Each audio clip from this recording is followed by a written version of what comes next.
Hello दोस्तों, स्वागत है आपका गणितकार में। मैं अवनीश सर। अब हम लोग पहुंच चुके हैं मैट्रिसेस के लेक्चर 3 में। आज हम लोग देखने वाले हैं algebra of matrices.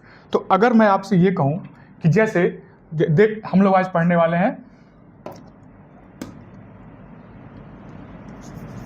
Algebra of matrices. तो दोस्तों पिछले लेक्चर में हमने ये देखा था कि मैट्रिसेस की लैंग्वेज क्या होती है।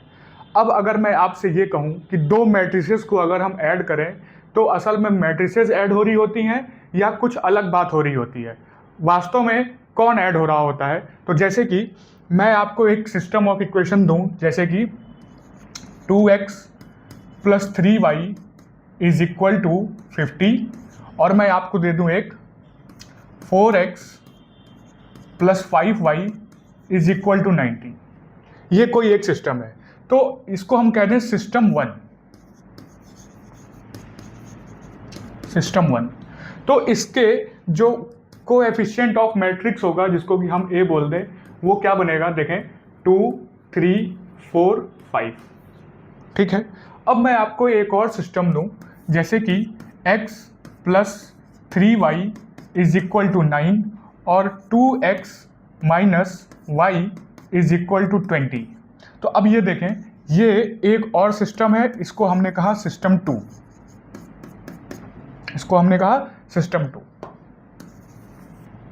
ठीक है। अब जरा आप ये देखें, अब इस सिस्टम की जो कोएफिशिएंट, जो मैट्रिक्स ऑफ कोएफिशिएंट होगी, वो हमने कहा b और इसको हमने कहा 1 3 2 -1। ठीक। इन दोनों सिस्टम्स का कोएफिशिएंट, मैट्रिक्स ऑफ कोएफिशिएंट्स हमको मिल गया। अब अगर मैं आपसे ये कहूं कि इनकी जो करस्पॉन्डिंग इक्वेशंस हैं उसको हम ऐड कर दें तो क्या होगा, तो देखते हैं। यहीं से बात स्टार्ट होती है कि देखें, अगर हम इसको और इसको करस्पॉन्डिंग इक्वेशंस को ऐड कर दें, है ना, सिस्टम 1 और सिस्टम 2 की, तो क्या बनेगा, देखें 2 + 1x 2 + 1x + 3 + 3y और 50 + 9 59। ठीक है। उसके बाद अब ये दोनों करस्पॉन्डिंग इक्वेशन को अगर हम ऐड करें तो बनेगा 4 + 2x 3 + 5y और 90 + 20 110। इस तरीके से। अब जरा देखें, अब इस मैट्रिक्स को अगर थोड़ा सा हम लोग और सॉल्व करें तो देखें क्या बनेगी। यहां पर हमारा बन जाएगा 3x, ये हो जाएगी 6y और ये हो जाएगा 59। उसी तरह से ये हो जाएगा 6x, ये हो जाएगा 8y और ये हो जाएगा 110। अब जरा आप ये देखें कि हम लोगों ने माना कि ये जो दोनों सिस्टम को ऐड करने के बाद हमें जो सिस्टम मिला है उसमें देखिए, अब उसके जो मैट्रिक्स ऑफ कोएफिशिएंट बनेगी, जिसको कि हम C कह देते हैं, तो जरा देखें वो क्या बन रहा है। 2 + 1 3, 3 + 3 6, 4 + 2 6, 5 + 3 8। अब जरा आप ये देखें, इसका मतलब ये हुआ कि अगर हम दो मैट्रिसेस को ऐड कर रहे होते हैं तो हमारे जो करस्पॉन्डिंग एलिमेंट्स हैं, जो करस्पॉन्डिंग पोजीशंस पे होंगे, वो ऐड हो रहे होते हैं। और ऐसा क्यों हो रहा होता है, क्योंकि हम असल में मैट्रिसेस को नहीं ऐड कर रहे होते हैं, हम ऐड कर रहे होते हैं दो सिस्टम्स को और उनकी करस्पॉन्डिंग इक्वेशंस को आपस में।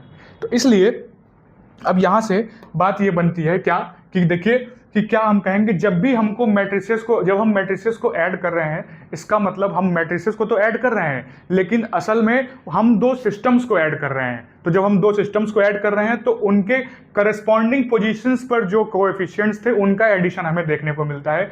यही रीजन है कि जब हम दो मैट्रिसेस को ऐड करते हैं तो हमको करस्पॉन्डिंग पोजीशन पे जो एलिमेंट्स होते हैं वो ऐड हो जाते हैं। तो यहां से हमारा जो रूल बनता है वो क्या बनता है कि अब जैसे कि रूल से पहले मैं आपको एक एग्जांपल दे दूं। जैसे कि हम कहें कि ये कोई मैट्रिक्स है 5 6 7 9 और ये एक और मैट्रिक्स है जिसको मैंने कहा 10 20 30 40। अब जब हम a + b दो मैट्रिसेस को जब हम ऐड करेंगे तो देखिए उसी तरीके से क्या हो जाएगा, 5 + 10 हो जाएगा 15, 6 + 20 हो जाएगा 26, 7 + 30 हो जाएगा 37, 40 + 9 हो जाएगा 49। इसका मतलब जो रूल है वो क्या है, रूल ये कहता है कि हमको क्या करना है, करस्पॉन्डिंग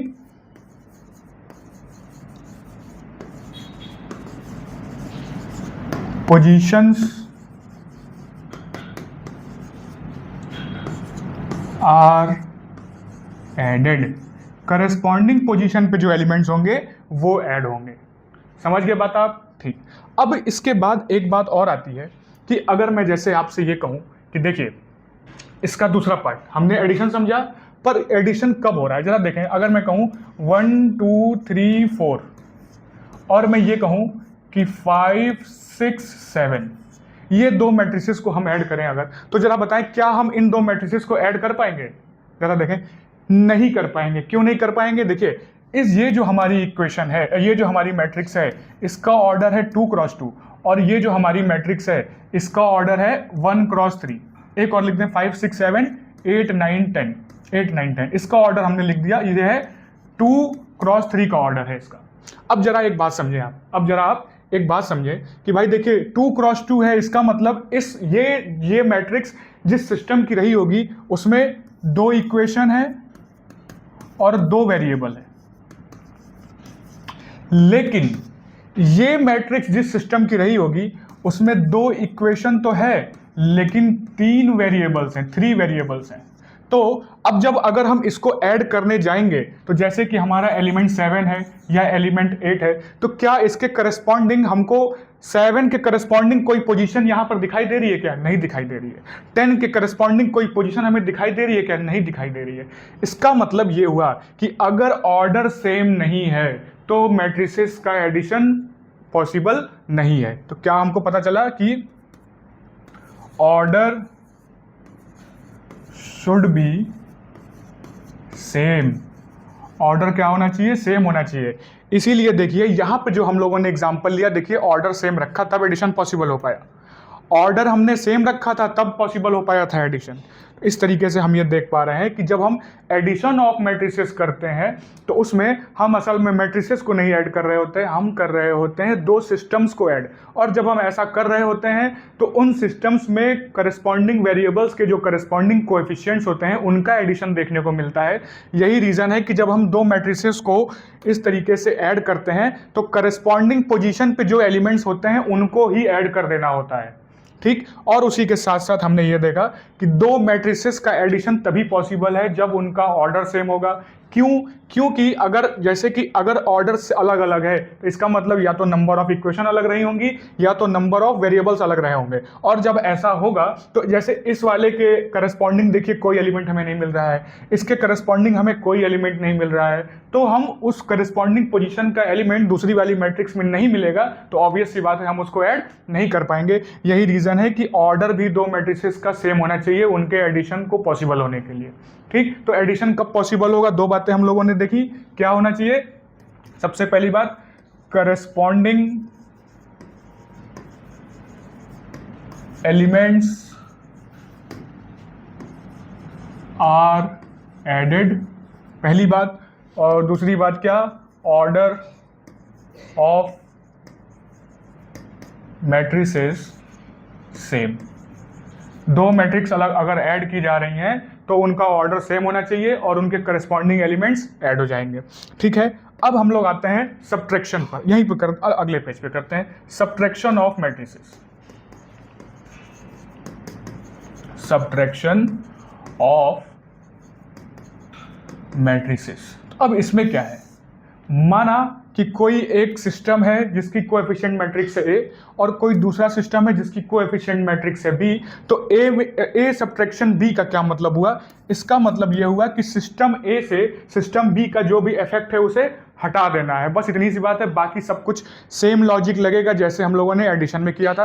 अब 2 मैट्रिसेस का सब्ट्रैक्शन तभी हो पाएगा जब उनका ऑर्डर सेम होगा। क्यों? क्योंकि करस्पॉन्डिंग पोजीशन से ही तो किसी को हटाया जा सकता है, उसके करस्पॉन्डिंग पोजीशन वाले से। उसी तरीके से करस्पॉन्डिंग एलिमेंट्स का करस्पॉन्डिंग एलिमेंट्स में हम सब्ट्रैक्शन कर देंगे। एक एग्जांपल हम लोग देख लेते हैं। जैसे ए हमको मिल गया 5 6 10 11 और एक हमने ले लिया 0 5 7 9। तो अगर हमको ए में से बी का इफेक्ट हटाना है, सिस्टम ए, ये जो मैट्रिक्स ए है ये किसी सिस्टम का मैट्रिक्स ऑफ कोएफिशिएंट है, उसी तरीके से बी। तो अब ये क्या बन जाएगा? 5 - 0 5 हो जाएगा, 6 - 5 1 हो जाएगा, 10 - 7 3 हो जाएगा, 11 - 9 2 हो जाएगा। तो यहाँ भी क्या हमको देखना है कि ऑर्डर सेम होना चाहिए और कोएफिशिएंट्स करस्पॉन्डिंग कोएफिशिएंट्स आपस में सब्ट्रैक्ट होंगे। तो सेम लॉजिक लगेगा जैसे एडिशन में लगा था, मायने बस अलग हैं। एडिशन जब हम करते हैं मैट्रिसेस से, इसका मतलब हम दो सिस्टम्स को ऐड कर रहे होते हैं, और जब हम सब्ट्रैक्शन कर रहे होते हैं दो मैट्रिसेस को, इसका मतलब ये हम सब्ट्रैक्शन असल में नहीं कर रहे हैं, ये हम एक सिस्टम में से दूसरे सिस्टम के इफेक्ट को हटा रहे हैं। ठीक, अब इसके बाद जो बात आती है, एडिशन देखा हम लोगों ने, सब्ट्रैक्शन देखा, अब हम लोग देखेंगे स्केलर मल्टीप्लिकेशन।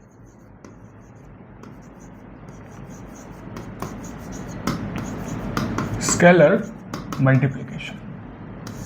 तो देखें हम फिर से एक ये ले लेते हैं, 2x plus 3y is equal to 50 और 3x plus 5y is equal to 90। ये हमने कोई सिस्टम ले लिया। अब मैं आपसे ये कहूं कि ये कोई सिस्टम है, ये कोई सिस्टम, इसको मैंने कहा सिस्टम 1, ठीक, ये कोई सिस्टम 1 है। अब मैंने कहा आपसे कि सिस्टम 1 की जो एक इक्वेशन है ये वाली, इसको मैं 2 से मल्टीप्लाई कर दूं, इसको मैं 2 से मल्टीप्लाई कर दूं। अच्छा देखें आप एक बात, और उसके पहले कोएफिशिएंट ऑफ मैट्रिक्स, इसमें यहां पर क्या दिखाई दे रही है हमको, मैट्रिक्स ऑफ कोएफिशिएंट क्या दिखाई दे रही है, 2 3 3 5, ठीक है, ऐसा दिख रहा है।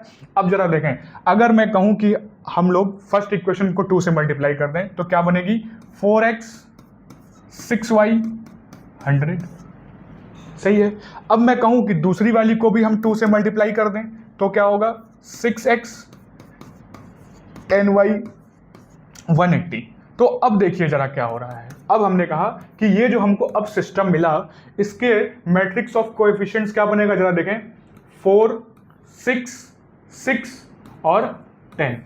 तो अब जरा देखें क्या देखने को मिल रहा है, आप देखें ध्यान से, क्या पता चला हमको कि हम अगर दोनों इक्वेशन को 2 से मल्टीप्लाई कर रहे थे तो हमें जो मैट्रिक्स मिली, अब मैट्रिक्स ऑफ कोएफिशिएंट, उसका हर एक एलिमेंट 2 से मल्टीप्लाई, जो प्रीवियस मैट्रिक्स थी उसका हर एक एलिमेंट 2 से मल्टीप्लाई होके हमको ये मैट्रिक्स बनती हुई दिखाई दे रही है। क्यों ऐसा हुआ, क्योंकि हमने 2 से मल्टीप्लाई किया सिस्टम में तो हर एक कोएफिशिएंट पे वो मल्टीप्लाई हुआ। यही रीज़न है कि जब हम किसी मैट्रिक्स में किसी स्केलर से मल्टीप्लाई करते हैं तो उस मैट्रिक्स के हर एक एलिमेंट में वो स्केलर मल्टीप्लाई हो जाता है। तो क्या देखने को मिला, तो इसका मतलब ये हुआ कि हम किसी स्केलर से किसी मैट्रिक्स को मल्टीप्लाई नहीं कर रहे थे, असल में हम किसी सिस्टम को किसी स्केलर से मल्टीप्लाई कर रहे थे। तो इसीलिए उसके करस्पॉन्डिंगली हमारी जो बाद वाली, जो हमको स्केलर से मल्टीप्लाई करने के बाद जो हमें मैट्रिक्स मिल रही है, उसका हर एक एलिमेंट भी उस स्केलर से मल्टीप्लाई होता हुआ दिखाई दे रहा है। तो क्या होगा कि scalar is multiplied to every element of the matrix, ठीक है। तो जरा देखें, ये हमारी मैट्रिक्स A थी, तो अब ये वाली मैट्रिक्स हमारी क्या दिखाई दे रही है, 2A दिखाई दे रही है। तो 2A की वैल्यू क्या आई, 4 6 6 10। क्यों, इस मैट्रिक्स में हमने 2 से मल्टीप्लाई किया तो हर एक एलिमेंट में 2 से मल्टीप्लाई हो गया। समझ गए बात आप। एक एग्जांपल हम लोग करते हैं, जैसे मैंने आपको कोई मैट्रिक्स दे दी 50 70 -130 और 0, -130 और 0, इसको मैंने कहा आपसे आप 3 से मल्टीप्लाई कर दें तो देखें इसके हर एक एलिमेंट में मल्टीप्लिकेशन हो जाएगा। 15 3 7 21 39 और 0। तो इस तरीके से हम देख रहे हैं कि किसी भी मैट्रिक्स में अगर हम किसी स्केलर से मल्टीप्लाई करते हैं तो वो उस मैट्रिक्स के हर एक एलिमेंट में वो स्केलर मल्टीप्लाई होता है। ऐसा क्यों होता है, क्योंकि असल में हम कभी जब स्केलर को मल्टीप्लाई कर रहे होते हैं किसी मैट्रिक्स में, तो हम किसी मैट्रिक्स में नहीं बल्कि हम ऑपरेशन कर रहे होते हैं किसी सिस्टम पर। यही रीज़न है कि उस सिस्टम के हर एक वेरिएबल के कोएफिशिएंट पर वो स्केलर मल्टीप्लाई होता है। इसीलिए जो हमको मैट्रिक्स बाद में मिलती है उसमें भी वो स्केलर हर एक एलिमेंट में मल्टीप्लाई हो जाता है, ठीक है। अच्छा, अब अगर हम बात करें नेगेटिव स्केलर, तो बस अब जैसे ये हमारी एक मैट्रिक्स दी हुई है, मैं आपसे कहूं कि इसमें आप -3 से मल्टीप्लाई करें, -3 से मल्टीप्लाई, ये है ए है, अगर हम -3a अगर करेंगे तो बस क्या है, -150 -210 390 माइनस माइनस प्लस हो जाएगा और 0। तो बस सब नेगेटिव स्केलर होने पे भी सब कुछ वैसे ही होता है जैसे हमारा पॉजिटिव स्केलर से अगर हम मल्टीप्लाई करते हैं तो होता है। ठीक है, अच्छा हम लोगों ने देखा एडिशन, सब्ट्रैक्शन और फिर हम लोगों ने देखा स्केलर मल्टीप्लिकेशन और नेगेटिव स्केलर मल्टीप्लिकेशन। अब बात ये आती है कि देखिए हम लोगों ने ये 4 तरीके के ऑपरेशंस देख लिए है ना, तो हम लोगों ने अभी तक ये समझा, देखिए जब भी हम किसी मैट्रिक्स पर या दो मैट्रिसेस के बीच में कोई ऑपरेशन कर रहे होते हैं तो असल में हम किसी मैट्रिक्स पर ऑपरेशन नहीं कर रहे होते हैं, बल्कि हम काम कर रहे होते हैं उस मैट्रिक्स के पीछे छुपे हुए सिस्टम पर। तो जो भी हमारा काम हो रहा होता है सिस्टम पे हो रहा होता है। यही रीज़न है कि हम एग्जाम्पल से पहले, रूल से पहले हम लोग जब रीजन समझ रहे हैं तो हमें पता चल रहा है कि क्यों एडिशन होने पर ऑर्डर सेम होना चाहिए या करस्पॉन्डिंग एलिमेंट्स ही ऐड हो रहे थे, ऑर्डर सेम होना चाहिए तो करस्पॉन्डिंग एलिमेंट सब्ट्रैक्ट हो रहे थे। स्केलर मल्टीप्लिकेशन जब किसी मैट्रिक्स का हो रहा है तो क्यों हर एलिमेंट पे हो जा रहा है, फिर वो नेगेटिव स्केलर हो या पॉजिटिव स्केलर हो। ठीक है, तो इस तरीके से अब हम लोगों ने देखा स्केलर मल्टीप्लिकेशन। अब अगर हम लोग बात करें कि थोड़ा सा प्रैक्टिस करते हैं इसकी, ठीक, अगर हम लोग अब करें अलजेब्रा प्रैक्टिस तो देखिए क्या होने वाला है। इसी पर बेस्ड कुछ क्वेश्चंस हम लोग लगाते हैं। जैसे कि मैंने आपसे कहा कि कोई मैट्रिक्स ए गिवन है, ठीक, इसको हम लोग लिख देते हैं 7, 11, 12, 13 और ये कोई मैट्रिक्स हमारी गिवन है 11, 15, 19, 21। जरा देखें, अगर हम a प्लस बी हमें निकालना होगा तो सबसे पहले हमें देखना है कि जो गिवन मैट्रिसेस हैं उनका ऑर्डर सेम है या नहीं। ऑर्डर सेम है 2 क्रॉस 2, 2 क्रॉस 2, इसका मतलब addition is compatible.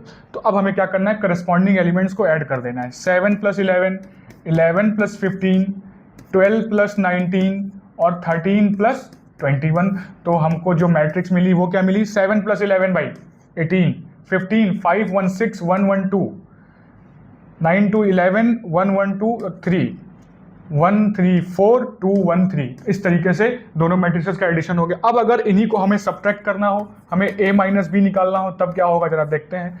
7 minus 11, 11 minus 15, 12 minus 19 और 13 माइनस 21। अब जरा करें तो देखें क्या होता है।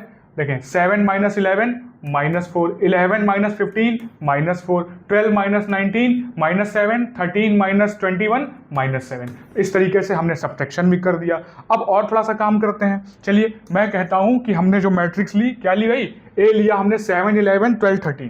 क्या मैट्रिक्स थी, 7, 11, 12, 13। अब मैं आपसे कहूं कि इसमें कोई स्केलर मल्टीप्लाई कर दें, जैसे कि 4 से हम 3 से मल्टीप्लाई कर देते हैं तो 3a क्या हो जाएगा भाई, हर एक एलिमेंट में हम मल्टीप्लाई करते हैं। 3 7 जा 21, 33, 36, 39। ठीक, अगर मैं आपसे कहूं कि -2 से मल्टीप्लाई करिए इसमें, तब क्या होगा, देखें 14, -14 ध्यान देना है, और -22, -24, -26। इस तरीके से हमने पॉजिटिव और नेगेटिव स्केलर का भी मल्टीप्लाई करके देख लिया। अब अगर मैं आपसे ये कहूँ, एक क्वेश्चन मैंने दिया आपको कि कोई मैट्रिक्स ए है, जैसे मैंने कहा इसको 7, 5, 2, 3, और कोई मैट्रिक्स बी है, इसको मैंने कहा आपसे 5, 11, 13 और 16, और कोई एक और मैट्रिक्स सी है, इसको मैंने कह दिया जैसे कि चलिए इसको हम कह देते हैं 9 और 14 और 20 और 23। अब मैंने ऐसा कहा आपसे, अब मैं आपसे ये कहूं कि find 2a minus 3b plus C, 2a minus 3b plus C की वैल्यू निकालिए। तो सबसे पहले देखिए 2a अगर हम निकालें तो क्या होगा, 2a अगर हम निकालें तो क्या होगा, 2 7 जा 14, 2 5 जा 10, 2 2 जा 4, 2 3 जा 6। फिर हम 3b जरा निकालते हैं भाई, 3b 5 3 जा 15, 11 3 जा 33, 13 3 जा 39, 16 3 जा 48। ये हो गया। और c पर हमको c तो वैसे ही रखना है। अब हमें क्या करना है, देखिए पहले हम 3b प्लस सी निकालेंगे। तो 3b प्लस सी अगर हम निकालें तो देखिए क्या बनेगा भाई, 15, 33, 39 एंड 48। इसमें हमें मैट्रिक्स सी को ऐड करना है। देखें आप एक बात देखें, जब मैंने ये भले ही दिया, लेकिन ऐसा करते टाइम हमने ऑर्डर का ध्यान विशेष रखा है कि इन तीनों मैट्रिसेस का ऑर्डर सेम लिया गया है, इसीलिए ये पॉसिबल हो पा रहा है। सी क्या है भाई? सी है 9, 14, 20 और 23। अब जरा देखें इनके करस्पॉन्डिंग एलिमेंट्स को ऐड कर देंगे। 15 + 9 24, 33 + 14 4 और 3 7, 3 और 1 4, 39 + 20 9 और 5 और 48 + 23 8 3 11 4 2 6 और 1 7। इस तरीके से हमने देखा 3b + c की ये वैल्यू आ गई, लेकिन हमको इसको 2a से माइनस कर देना है, तो 2a - 3b + c। तो अब हमको 2a जो हमने निकाला है वो क्या है? ये आया है। इसको हमें लिखना होगा 14 10 4 6 माइनस ये जो हमारा निकल के आया 24 47 59 और 71। तो अब जरा देखें, अब इसमें सब्ट्रैक्ट करना होगा, तो करस्पॉन्डिंग एलिमेंट्स को हम सब्ट्रैक्ट करके देखते हैं। 14 - 24 -10, 10 - 47 -37, 4 - 59 -55, 6 - 71 कितना हो जाएगा? -65। इस तरीके से हमारी ये फाइनल मैट्रिक्स निकल के आ गई, ये इसका आंसर हुआ। तो इस तरीके से हमें देखना है, हमको वही रूल फॉलो करने हैं जो हम हमेशा से करते आए हैं एडिशन और सब्ट्रैक्शन और मल्टीप्लिकेशन और डिवीजन का। पहले हमने 3b + c को सॉल्व किया, फिर हमने 2a में से 3b + c पर जो मैट्रिक्स है उसको सब्ट्रैक्ट कर दिया, अपना फाइनल आंसर ये आ गया। इस तरीके से हमने आज देखा कि अब अलजेब्रा ऑफ मैट्रिसेस में कि एडिशन, सब्ट्रैक्शन, स्केलर मल्टीप्लिकेशन किस तरीके से होता है, और जो होता है वो वैसा ही क्यों होता है, और हम असल में काम मैट्रिसेस पर नहीं उसके पीछे के सिस्टम पे कर रहे होते हैं। यही रीज़न है कि जो रूल्स हम लोगों ने निकाले वो वहाँ से निकल के आते हैं। ठीक है, अब जरा देखते हैं, अब थोड़ा सा एक हम लोग रैपिड फायर कर लेते हैं ना। जरा देखें भाई, कोई मैट्रिक्स ये गिवन है 1 2 3 4 और कोई मैट्रिक्स गिवन है ये 7 8 9। मैं आपसे कहूँ कि a + b बताएं, निकलेगा कि नहीं निकलेगा? नहीं निकलेगा। और a - b निकलेगा कि नहीं निकलेगा? देखें ऑर्डर सेम है या नहीं है? नहीं है, तो नहीं निकलेगा। लेकिन अगर मैं कह देता कि कोई मैट्रिक्स c है इस तरीके से, है ना, 3 4 7 9, अब जरा आप बताएं मुझे कि a + c पॉसिबल होता कि नहीं होता? देखें a का ऑर्डर 2 × 2, c का order 2 × 2, a + c possible, c + a भी पॉसिबल, a - c अगर हम निकालना चाहते, दोनों का ऑर्डर सेम है तो वो भी पॉसिबल। तो यहाँ पे हमने फिर से देखा कि ऑर्डर सेम होना is the most important condition. ठीक है, अब अगर मैं आपसे ये कहूँ कि जरा देखें कोई मैट्रिक्स a गिवन है इस तरीके से 11 13 14 15, इसको मैं आपसे कहूँ कि आप क्या निकालें, इसको आप -1/2 से अगर आप मल्टीप्लाई करें, है ना, स्केलर क्या है -1/2, तो क्या हो जाएगा? -11/2 -13/2 -7 और -15/2। इस तरीके से हम ये देख पा रहे हैं। ठीक, अब देखें तो हमको ये सारे रूल्स पढ़ने के बाद देखिए हम लोग को क्या देखने को मिल रहा है। हम लोग ये देख पा रहे हैं, अब थोड़ा सा कॉमन मिस्टेक्स की अगर हम लोग बात करें तो कॉमन मिस्टेक्स बच्चे क्या करते हैं? जो कॉमन मिस्टेक्स आती है क्या करते हैं हम लोग? क्या कर देते हैं कि order not same, order same नहीं होता है फिर भी हम ऑपरेशन कर देते हैं, जो कि नहीं करना चाहिए। उसके बाद मिसमैच पोजीशन, करेस्पॉन्डिंग वाली जो कंडीशन है उसका हम लोग ध्यान नहीं देते हैं कई बार, जो कि देना चाहिए, तो इससे भी हमें बचना है। उसके बाद हमें क्या करना है? स्केलर मल्टीप्लाई विद ओनली 1 रो। कई बार जब हम स्केलर से मल्टीप्लाई करते हैं तो सिर्फ एक ही रो से करके छोड़ देते हैं, जो कि नहीं करना चाहिए।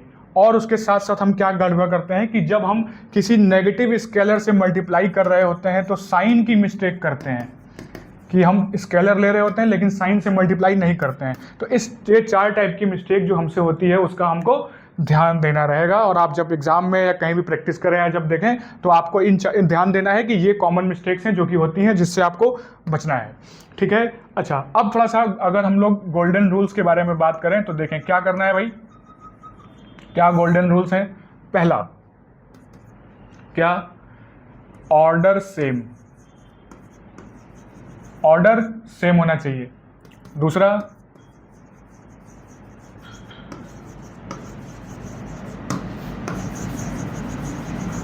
Corresponding elements are added.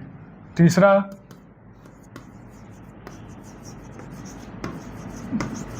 Corresponding elements are subtracted. फिर scalar multiply with every element of matrix, with every element of matrix। बस क्या करना है, ऑर्डर सेम होना चाहिए, करस्पॉन्डिंग एलिमेंट्स ऐड होते हैं, करस्पॉन्डिंग एलिमेंट सब्ट्रैक्ट होते हैं, स्केलर जो होता है वो हर एक एलिमेंट से मल्टीप्लाई होता है। यही 4 रूल्स हैं जो कि एडिशन, सब्ट्रैक्शन और स्केलर मल्टीप्लिकेशन को हमारे आगे बढ़ाते हैं और हम कर पाते हैं। ठीक है। अच्छा, अब देखिए, तो आज के लेक्चर में हम लोगों ने ये देखा कि किस तरीके से हम लोग मैट्रिसेस का एडिशन करते हैं, मैट्रिसेस का सब्ट्रैक्शन करते हैं, स्केलर मल्टीप्लिकेशन करते हैं। तो हम लोगों ने देखा कि असल में हम मैट्रिसेस के ऊपर ऑपरेशन नहीं कर रहे हैं, हम काम कर रहे हैं सिस्टम्स पर। हम जब 2 मैट्रिसेस पर कोई ऑपरेशन कर रहे होते हैं तो हम असल में ऑपरेट कर रहे होते हैं उन सिस्टम्स पर अगर मैं आपसे ये कहूं कि एक और इसी तरीके से एक और ऑपरेशन होता है मैट्रिसेस का, जिसमें हम क्या करते हैं, 2 मैट्रिसेस को मल्टीप्लाई करते हैं, तो बात ये उठती है कि क्या जब हम 2 मैट्रिसेस को मल्टीप्लाई करते हैं तो उसके लिए भी हमारा ऑर्डर सेम होना चाहिए क्या? ऑर्डर 2 मैट्रिसेस के मल्टीप्लिकेशन में भी सेम होना चाहिए क्या? क्या इसमें भी करस्पॉन्डिंग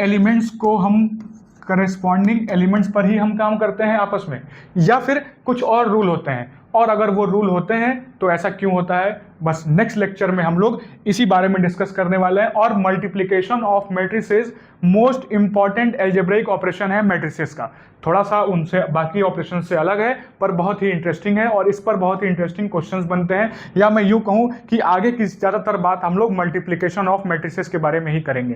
ठीक, तो अगर आपको आज का लेक्चर अच्छा लगा हो तो वीडियो को लाइक करें, चैनल को सब्सक्राइब करें, अपने दोस्तों को शेयर करें। जय हिंद, जय गणित।